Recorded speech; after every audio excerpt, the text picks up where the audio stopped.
30 that was going to truly impact this football team. It didn't exist. And so that's why for Denver to take that pick, send it to Miami, and get a true vertical stretch wide receiver essentially with the 30th pick of the draft. And this draft for a team that is a championship caliber team, it's a no-brainer and a very good move for Denver. Yeah, you think about how close they were this past postseason. Bo Nix getting healthier. Had he been healthier, maybe they go a lot further. Adam, this makes you, though, say, okay, on the Dolphins side of things, you talked about rebuild mode for them. Why go sign Malik Willis in free agency and then trade away his top target? He may be sitting there thinking, if he didn't know about this, what's going on? Because you have to field a competitive team. And the new Dolphins general manager, John Eric Sullivan, came from Green Bay. And the new Packers, or the new Dolphins head coach, Jeff Hafley, came from Green Bay. And they want to start things over in their way. And Malik Willis gives them the ability to try to compete and try to stay competitive with the idea of somebody that they're comfortable with and that they believe in while they wait to build up that roster. And maybe Malik Willis does turn into their quarterback of the future. But if he doesn't, they certainly have enough draft picks that they could look to add an additional quarterback in the 2027 draft that is considered today to be quarterback rich. So, again, you can't throw away everything. You've got to field a team, and you've got to try to win games, and they're trying to do that, but they felt the value here by getting 3 draft picks back in return for a player who was already being paid a lot of money, who's already been around for a little while, was worth the gamble for this team to take at this time. The Dolphins are building for 2028, so this is the right decision for them, even though Waddle's a very good player. I think they can get a draft wide receiver that they can build around earlier in the draft. But it does make me think, because there's been 2 teams, and you've heard me say this, that I've said, like, these are the great places for the Alabama quarterback, Ty Simpson. Arizona would be one, and Miami would be another. And I know they just paid Malik Willis. I know that. But given the timeline and given just the style of the quarterback with the style of offense that would be in Miami, at least under this regime, it makes me think, even though they signed Malik Willis, they should do their homework and entertain drafting Ty Simpson in Miami. All right, Mel, I got to get your take on this. We're going to get to where Mel actually has Ty Simpson mocked, but what do you think of what Dan's pitching here, Ty Simpson for the Dolphins?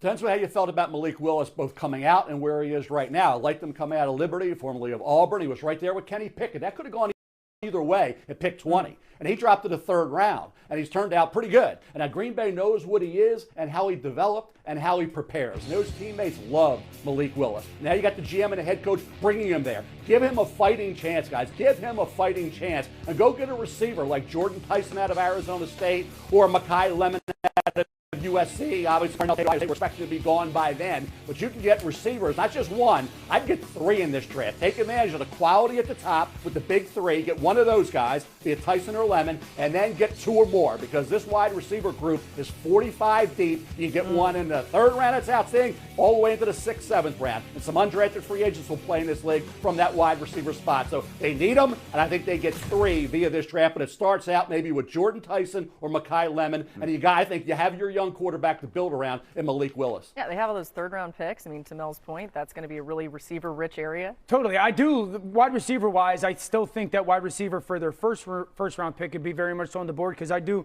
agree with Mel fighting champs. I'm a little bit more of the Makai Lemon, Omar Cooper Jr. camp. I just think those guys have the competitive dog in them. They're Amon-Ra St. Brown, they're Puka Nacua, they're JSN in that regard. The only reason that I say Simpson may be on the back half of the 2nd round, because if you look at these receivers, and Omar Cooper Jr. is a phenomenal over-the-middle field guy. I don't care what you say about Makai Lemon's testing or press conferences. His tape is absolutely phenomenal. And the reason I like those guys is just you're building around them. And for either of those young quarterbacks, if it's a Ty Simpson for them or if it's Malik Willis, I do think that having that receiver to just be the reliable guy is a very big part. I'm glad you brought that up about Makai Lemon, by the way. Like, watch the tape, people. Just don't overthink football. He's a football player. Bingo. We'll table that. We could get back to it later. But, Mel, you did release your latest mock. I've been teasing it. We've been talking about it. You had Simpson going to the Jets at 16. There's a lot here, by the way. We'll get into all of it. But I want to focus on that highlighted name there, Ty Simpson. What was the thinking there, pairing him with the Jets?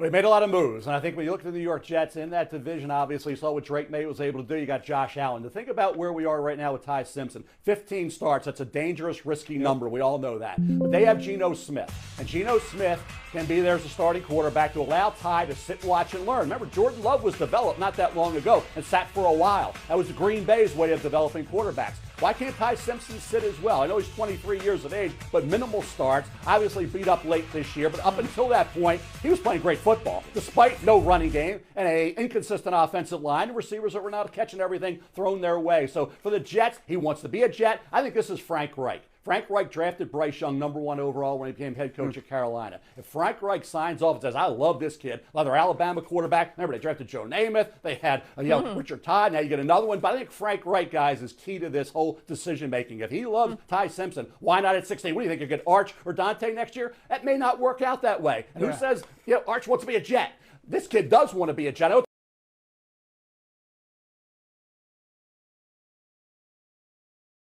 It's a graveyard for quarterbacks. We all know that. But for Ty Simpson at 16, I do think it makes some sense. I mean, I think Ty Simpson's a better player than Dante Moore coming out right now. We'll see what Dante becomes next year. If Ty Simpson was 6'4", the Jets would take him at #2.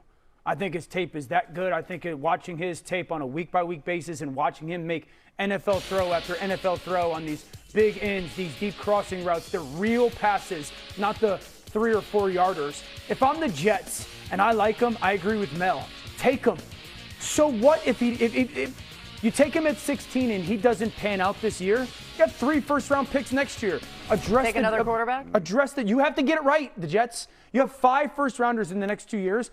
The #1 goal is to find the quarterback in one of those 5 first-round picks. I don't care how you go about it or who it is. So if you take him this year at 16 and he doesn't play well, just take a quarterback next year and figure out the position.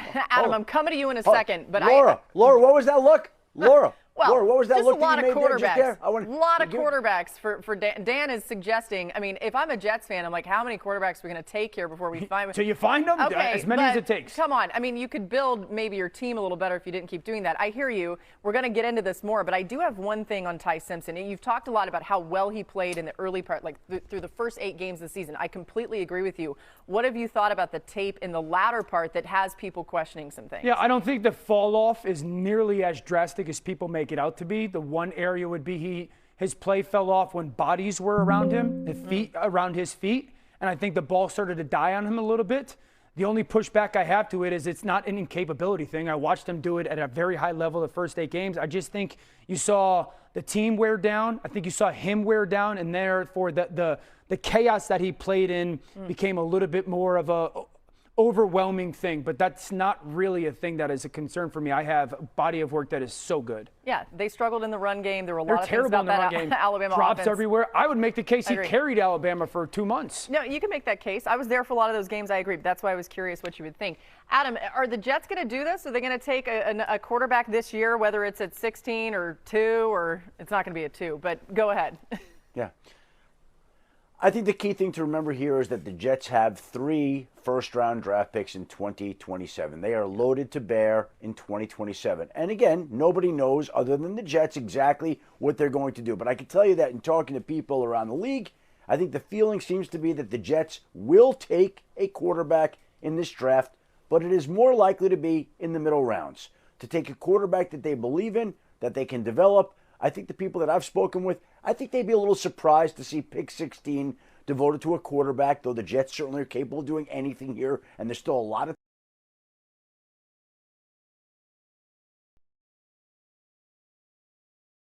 line today. Tell us about that.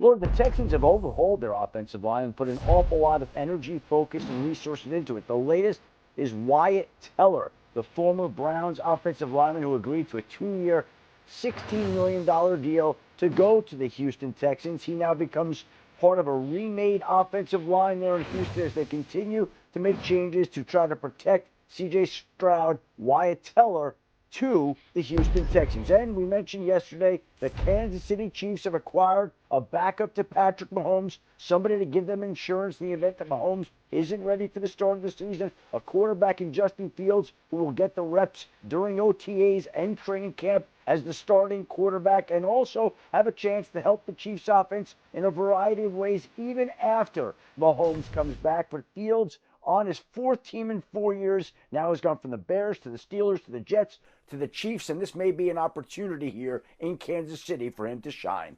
I liked what Adam said there about helping the offense even when Mahomes comes back. Dan, do you like this fit for Fields in Kansas City? Yes, I'll start with the quarterback perspective of it because it gives Kansas City somebody in the offseason that at least can run their football team, who has starting experience. I don't see this as a Sam Darnold resurgence or a Daniel Jones resurgence or a Baker Mayfield resurgence. But Justin still is an incredibly talented athlete, and I think it's going to come to the point once Patrick becomes back into the fold of, are you willing to play a little bit of a Taysom Hill role where we can build more than just a package? Yeah. We can truly build a section of our offense around you. And it's not just we're going to make you be just an athlete, but we're going to put you in situations. Sometimes you will be an athlete. Sometimes we can use the creativity and you'll still play that quarterback role. I think if Justin's willing to do that, and it doesn't mean that it has to be his long-term future, but at least entertain accepting that, specifically at a place in Kansas City like with Andy Reid and Eric Bieniemy, I think it could have tremendous impact on the long-term potential of his career. I mean, you know what Bieniemy wants to do in the run game? It's a really interesting suggestion, and it does make you then turn toward the draft and think about what they're going to do. They've got the 2 picks in the first round. So let's go back to Mel's mock. The Chiefs had those 2 picks in round 1. Who do you have them taking, Mel? A lot of neat areas, Laura, no question about that. But Ruben Bain Jr., I believe, is the toughest evaluation of any of these first-rounders. Why? Because he's a great football player in college. He's a warrior. Tremendous hand usage, great angles getting after the quarterback. But questionable arm length, 40 time, all those things, those measurables that you want make him an outlier. So can he translate what we saw at Miami into success in the NFL? Somebody like the Chiefs may roll the dice that he can early on in that top 10 to 15. Cornerback, obviously a big need. Brandon Cisse is talented. He's gifted. When NC State to South Carolina had a solid year in coverage, he's going to test off the charts, 41 vertical. He's got the kind of length you want, and he studies the game, passionate about that. Teammates raved about Brandon Cisse's work ethic. He's that long, athletic corner that John Schneider and Seattle love. I just don't think he'll be there at 32. I think he goes a little earlier, maybe to the Chiefs at pick number 29. Yeah, we'll keep an eye on what they do, and it's interesting, too. I mean, there's been a ton of change for this Chiefs team. Guys, a little peek behind the curtain. We had to come back over the desk. That's why you're just seeing Mel on the screen. You guys should show us walking over and see who walks better, but I guess we're not going to do that. Gait. All right, Dan. It was better, though, to just see Mel the whole time. Dan, how important is this draft for the Chiefs, giving all the changes? They've made some key adds, Kenneth Walker being the highlighter of that, but there's a lot that needs to change, I think it's the most pivotal draft of the Mahomes era. This roster right now has some significant holes that we know about, and this is coming off of a couple years when those holes have been exposed. I love the Ruben Bain addition. When I think of Ruben Bain and George Karlaftis, I go, having to play against that as an offense, relentless pass rushers. And that was really the problem last year with this defense was they could not get off the field in meaningful downs.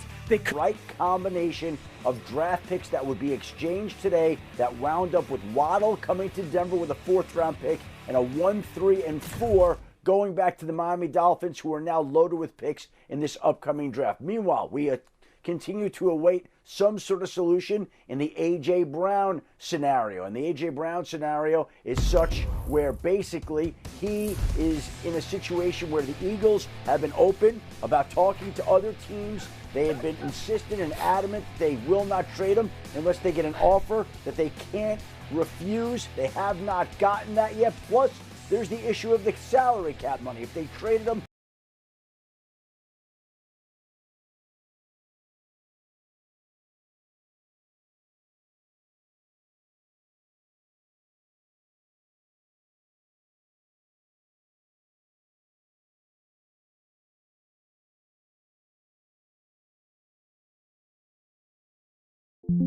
before June 1st, it will be $40 million against their cap right away, as opposed to after June 1st, when it will be split up $20 million now, $20 million later. And while we await a solution for A.J. Brown, the Eagles reached agreement today with Hollywood Brown on a 1-year deal, so they add another wide receiver, a low-cost risk investment, some speed to get into the Eagles' wide receiver room after they lost Jahan Dotson in free agency. So Dotson moves on. They replace him with Hollywood Brown as the number 3 wide receiver. So they add Hollywood Brown while we wait to see a resolution on A.J. Brown. Okay, we're going to ask you about this like every day until something happens, Adam. And one of these days you're going to have something, whether he's staying or going. Yeah, I love it. Dan, what do you think about the possibility of A.J. Brown being traded now that we know a little bit more about where some of these other receivers have gone? Yeah, it sounds like it's more than likely the post-June 1st because of the salary cap hit move. I would say this, if you're Philadelphia, where is the pass rush help coming from? Since you lost Jalen Phillips, that has not been addressed yet. And maybe you could address it in the draft. But for an organization that has been one of the best pass rush organizations in the NFL over the past couple years, as great as A.J. Brown is, and I still believe he is great, let's live in a world where a month from now in the NFL draft, specifically early on, they aren't able to get a pass rusher. So then are they going to go into the season without the pass rush help? No. And I think then it becomes an even greater conversation of, okay, New England, are you willing to part? Okay, Baltimore, are you willing to part? Maybe the Chargers, are you willing to part with maybe a first and or second round pick for A.J. Brown? Because if Waddle today goes for a first and plus, A.J. Brown's certainly going to go for more. Yeah, that's an interesting point. I mean, it drove his market up a little higher. There's no doubt about it. I do wonder if a lot of these teams are saying, well, wait a second, this is a receiver-rich draft. Maybe we can get a guy, not maybe even the first round, but after that. Mel, you already told us about Jordan Tyson going to the Dolphins. Let's look at where some of the other receivers went in the latest mock. Mel, start us off with Tate, believed to be the best of this class by many. Yeah, he is, Laura, and he's polished. He's ready to go coming out of Ohio State. The route running, the hands, the concentration. He blocks as well. And for the New Orleans Saints, I thought about the Giants at 5. I thought about Cleveland at 6. But to go to New Orleans with Tyler Shuck, to have Chris Olave, this Ohio State wide receiver situation has been really good in the NFL. These guys come in right away and produce, and Tate is NFL ready. The Saints at this point, remember, Jeremiyah Love we thought could be there. He's not going to be there, and they made the move for a veteran running back. So at the end of the day, this pick makes sense if he's there, and I think there's a possibility he won't, but if he is, lock it in. Yeah, I love Tate to the Giants at 5. Tate has got a little bit of George Pickens in his game, where he's that long, rangy, unbelievable basketball, go up and make a play on the football skill set, not necessarily going to blow people away running by them, but feels like he catches anything remotely close thrown to his body, some of the searching catches that George Pickens is notorious for. I look at a Giants offense and I say, okay, you have Isaiah Likely and you compare him with Malik Neighbors, then the second-year quarterback Jackson Dart's got something to do. And I do if he is available for the Saints at 8, I love him there as well. I like Tate. Mel, in the later part of the first round, you have Makai Lemon going to the Browns. How does he fit there? This is contingent, Laura, upon the Jets. If the Jets don't take Ty Simpson, and Adam suggested maybe they won't, then Makai Lemon could go there. If he gets past there, and I'm Cleveland, I'm trading up. I got to get Shedeur Sanders, a guy who can catch the ball. Shedeur showed excellent promise this year, a quarterback for the Browns. Makai Lemon can catch the ball, something Browns receivers had a tough time doing at times this year, right? So he's also an outstanding return man. We'll set him up in good field position as well. This kid plays fierce. If he gets in that middle area of the first round, and I'm the Cleveland Browns, I'm going to be aggressive and go up and get Makai Lemon. Yeah, this would be the receiver that I would take first, probably, if I was an NFL football team. I'm on Ross St. Brown. Unbelievably physically tough, strong hands, catches everything with his hands. He can go deep and make plays on the football. He's a very good route runner. I can get him touches down in the red zone. He's got a great understanding for change of pace and space. This is a situation I don't think you'll overthink this player. His tape is phenomenal. I don't care what he tested at. He's a great football player. You take him. By the way, just those highlights alone, I mean, come on. And there's so many more like that. We've turned into Makai Lemon fans on this show, but it makes sense. Okay, the final receiver in this mock, Mel has the Patriots taking Cisse Concepcion. I love this. I mean, Mel, we've talked about A.J. Brown getting traded there, but maybe they go this route in the draft, and that helps in a big way. Laura, explosive is how you describe Cisse Concepcion. The minute he stepped on the field at NC State for the Wolfpack, he was a big-time player. Then he ends up at Texas A&M. You see the ability after the catch, dynamic. Also a tremendous punt returner. Drake May will love to have a Cisse Concepcion added to that New England Patriot offense. Yeah, the only question I have, Mel, with Concepcion, and I was talking with Field Yates a little bit about this, is just not that big frame. For a first-round receiver, I'd like a little bit more of a frame. In New England, I know there's Kayshon Boutte. Does he fill that, Stephon Diggs role, even though they've signed Romeo Doubs? So I like the player, really good, explosive player. but the frame thing I think has got to be at least something that is talked about for him as in New England. And as you may have noticed so far in this show, we're also big Kenyon Sadiq fans. Mel, you have another pass catcher in the first round of your mock going to the Bucs. Why tight end Kenyon Sadiq here? People say, well, hey, K-Dot's back. Kenyon Sadiq, I would just say, when I said Casey Concepcion explosive, I would say Kenyon Sadiq weapon, okay? He's the kind of guy, matchup nightmare. You can move him around, in line, H-back, all over the place. This kid is a big-time athlete. He keeps developing as a football player. His knowledge of the game wowed people over. They were amazed. And I think when you look at Kenyon Sadiq, he's ready to go despite his age. Not the big factor, but Ferguson was there, remember, at Oregon a couple years ago. He's with the Rams now. Kenyon Sadiq is rising up draft boards. And we've got a ways to go until we get to April 23rd. And Kenyon Sadiq, I think, deserves to be and will be in the top 15 of this draft. Yeah, and of course, you got to think about the 2026. That was an interesting way to say that. Season without Mike Evans. Okay, it's going to be the first time since 2013 that they haven't had him there. Young wideouts Emeka Egbuka, Jalen McMillan, they're expected to take bigger roles within this Bucs offense, while the team will also lean on veterans Chris Godwin, Cade Otton, as we just heard Mel mentioning, as well as running back Bucky Irvin. And Dan, what do you think of Sadiq for the Bucs?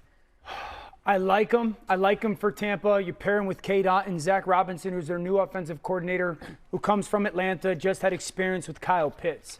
The only thing I would say, Mel, is where does the pass rush come back for Tampa? That's an area that Tampa has been searching for. It's something that Todd Bowles is notorious with. They had to pressure so much more last year, and they were inconsistent in it. As much as I love the player, I question for Tampa, is that player more impactful than trying to find that pass rush help to try to get this defense under Todd Bowles back to what it used to be a couple years ago? Yeah, so Mel, are there edge rushers in that range for the Bucs that you could see him taking? Dan Laura would be Reuben Bain Jr. if he gets down into this mix. And he could, because there's some teams that think he's a late first rounder, not a early to mid. So there's wide range of opinion. Very polarizing is Reuben Bain Jr. because of the arm length and the speed and the concern he's just a great college player, will run into some resistance in the NFL. If he's around, I will also say for the Bucs, Muhammad comes in from Detroit. 11 sacks last year opposite Hutchinson. So Muhammad comes in. Diaby had 7 sacks. So with Muhammad and Diaby, you got a shot there to have some edge rushers and get after the quarterback. But certainly if Bain Jr. was there and Sadiq were there, it would be an interesting discussion. But he's the only edge rusher I could see at that point that would maybe make some sense. I mean, listen, you can talk to me about the arm length of Reuben Bain Jr., but I'm just saying if he gets disrespected in his mind going later in the first round, he's going to have a chip on his shoulder so big. It could be a personal. He went into this year back in August. We thought maybe top 5 overall. Why is he dropping? He didn't have the production you expect for a kid with that kind of talent. Doesn't have the longest arms, but a defensive tackle, it's not a big deal. Why? Because centers and guards don't have the longest arms either. I think if he gets in the 20s, Peter Woods would be a heck of a pick, maybe for the Chargers at 22. Hey, I'm a big Notre Dame fan. Nobody's a bigger Fighting Irish fan than I am. I'm going to go to the Irish, formerly of Virginia. Malachi Fields, big. He high points the ball. Louis Riddick doesn't want to watch tape of that Pitt game because he wowed over everybody in that game, destroyed the Panthers, had a heck of a year, didn't run great, could get pushed into the second round. If he does, he's a heck of a pick as a power forward type guy. Would have been a first had he run a little bit better. Here's a guy in the 3rd round you'd be very lucky to get. And running backs do get lost in the shuffle a bit. Mike Washington Jr. went from Buffalo, New Mexico State. Didn't do anything great. Did, though, play great at Arkansas. 6'1", 223-pounder, ran 4.33, had averaged over 6 yards a carry, had 28 receptions, 8 touchdowns. He has a little bit of wiggle, enough wiggle for me at his size. Mike Washington Jr. had that unfortunate fumble late against Memphis, but what a year he had, over 1,000 yards and 8 touchdowns. He was a dynamic performer for the Razorbacks. Now here's a guy you want a slot corner who's super smart, great football IQ. He'll tackle. He's instinctive. He's got great ball skills. That's Chandler Rivers out of Duke. As a slot corner, you get this kid into the 4th round. Are you kidding me? He's going to play a lot of good football in the NFL. D'Angelo Ponds from Indiana, we're saying 2nd round. You get Rivers in that 3rd or 4th round area. He's one whale of a value pick. He is NFL ready with the mindset and the smarts and all that production with the Duke Blue Devils. I love this, Mel, and that was so worth doing. Another reason why we did it is I wanted a chance to call Dan a tall leprechaun because that's what you look like today, Dan. Can we see your socks? He's got. Have you guys seen these socks out there on the television? Yeah. These are Shamrock socks. My wife is an Irish girl. I love you, Tiffany. I think her grandmother's maiden name is McFarland. Yeah. Well, I'm McKeeman, so I've got some. McKeeman? I got a lot of Irish going Oh, that's on. right. My dad actually has an Irish passport. That's how Irish I am. Really? I Have you didn't been mean to like, Ireland?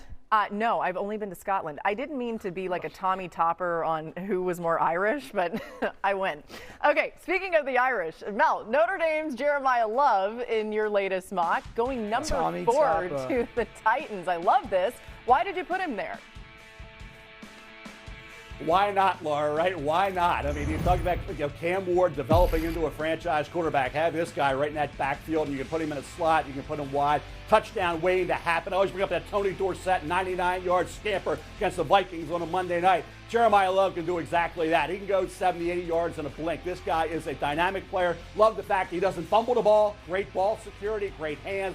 Great young man. Tennessee, you could say it's a luxury pick all you want. It's not. This kid's going to come in right away, help this football team. They made a lot of additions via free agency, made the trade here and there. So the bottom line is you can look at this particular point in the draft and say, well, why not Sonny Styles? And I thought about Sonny Styles, linebacker from Ohio State, but I think Love, too versatile, too valuable. He's the best or second best player in this draft. You're picking 4. That's the kind of guy you got to select at that point. To be clear, I do not think this is too high for Jeremiyah Love. Dan, do you think that number 4 is too high for him? No, I've said 3. You can make the case at 3 for Arizona.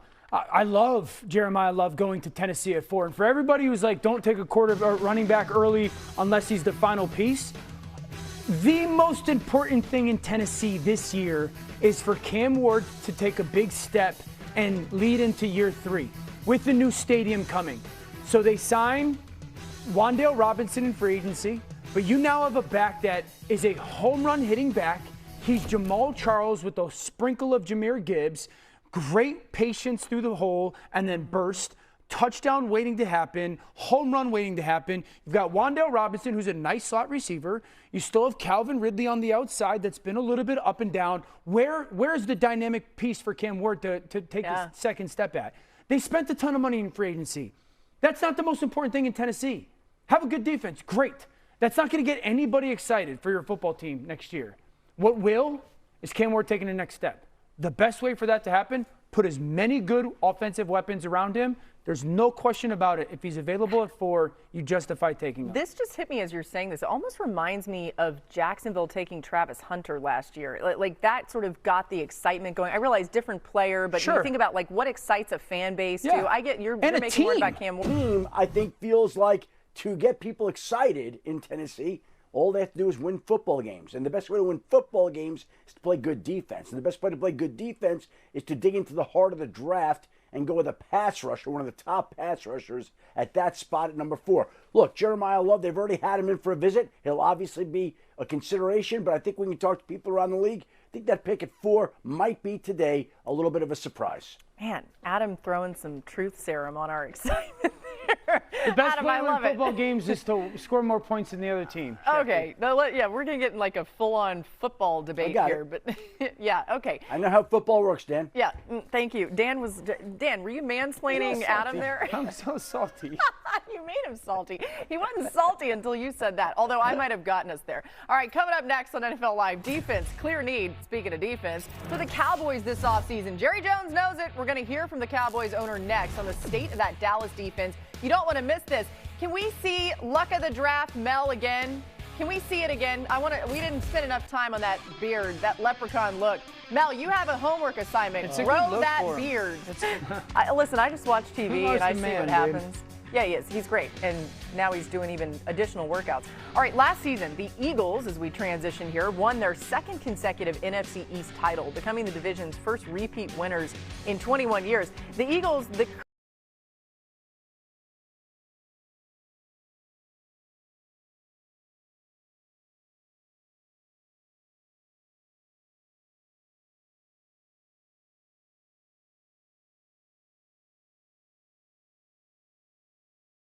consecutive NFC East title, becoming the division's first repeat winners in 21 years. The Eagles, currently the favorites to win a third straight division title at DraftKings Sportsbook. However, Philly has lost quite a few notable names this offseason, notably Jalen Phillips, Nakobe Dean, Reed Blankenship from the defensive side of the ball. So things going to look a little different there. And with the Eagles losing some of their best players, some of the other teams in the division looking to catch up to them. So, Mel, let's go through the rest of the NFC East. Who you have them adding in the draft? Let's start with the Giants at number 5. Where do you think they go? Lord, they know Salty Shefty wants defense, right? We're going to give him defense. We're going to go Caleb Downs to the New York Giants. You see a little Kyle Hamilton in Caleb Downs. Maybe John Harbaugh does. Thought about maybe here, Carnell Tate, wide receiver, Ohio State. There's other options here. Sonny Styles, linebacker, Ohio State. But Caleb Downs is special. He's unique, and he's so versatile. I think it'd be a great addition to that Giants defense at pick number 5, despite the fact that, hey, they brought some guys in. They have some players on that side of the ball that can get it done. Caleb Downs, though, is different than everybody else. Mel, what about the Commanders at 7? Yeah, again, will he be there? Will Sonny Styles still be on the board at this particular point? I think he's got Fred Warner written all over him. We talked about that as a comp. Matt Miller loves the comps. Sonny Styles tested off the charts on the heels of a year where he had 13 more tackles than Arvell Reese did. He was a former safety. He showed up big this year for Ohio State, and he's a guy who could go a little higher than this, but he was there for the Commanders. It'd be one heck of a choice. And then as we continue through the NFC East and their draft picks, trying to catch up to the Eagles, the Cowboys have 2 picks at 12 and 20. Where do you see them going? Well, Louis Riddick loves Jeremiah McCoy, and for good reason. He's a cornerback who we didn't see this year, unfortunately. Knee injury, January, didn't play at all this season. Then, when you go back to that tape of 2024, you saw a kid who had ball skills, would tackle, play aggressive football, and had great instincts and ability to locate the ball and not get penalized, not get too handsy, not get too grabby. He's there for the Cowboys. I know they're a team. You think about defense, it's got to get better. They can allow 30 or more points in 9 games. Get McCoy, then get C.J. Allen, who can be the leader of your day out of Cincinnati. But this kid, C.J. Allen, brings great character, great production, and he has enough versatility, as I said, to be a 3-down linebacker. The Cowboys need a guy like this. I think that defense would be a lot better if they added C.J. Allen and also Jeremiah McCoy at that cornerback spot. Yeah, those guys, especially C.J. Allen, would just fit, too. They know how to handle that type of market and some of the scrutiny. Jerry Jones had some thoughts about what the Cowboys need to improve on. Listen to this. I'll tell you, when you have the challenges we had last year, there's no place to go but up on the defensive side of the ball. And had we played a lick of defense last year, we'd have had ourselves, I think, a real playoff run. I love that he said played a lick of defense. Straight being honest. Southern. Dan, when you look at what the Cowboys have added and are considering what Mel has them getting in this mock, have they improved this defense enough? Is there still more to be done? There's more to be done, but I do like Mel's additions in the mock draft. They got to be better on third down. This was a team that defensively, when you got the third down, offenses weren't in their smallest form scared. This was a defense that couldn't stop quarterbacks, would give up a walking first down, almost a first down on third down when it comes to yards per attempt, and just touchdowns. And so it's going to start with their ability to get after the quarterback and then cover on the right space. So this is a defense that needs multiple pieces, 3 or 4, but if they find them 2 in the first round, like Miles' point, that's going to be a big impact.